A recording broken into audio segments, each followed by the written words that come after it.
ফেরির উপরে ঝালমুড়ি আসলে দারুণ টেস্ট। যারা ঝালমুড়ি খেতে ইচ্ছুক তারা ফেরির উপরে চলে আসবেন।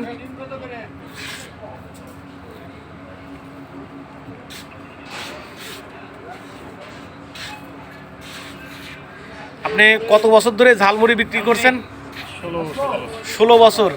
16 বছর ধরে ফেরির উপরে ঝালমুড়ি বিক্রি করছেন।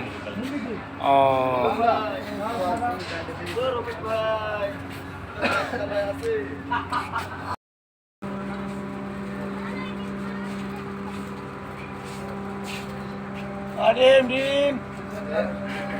Oh, garam, Din.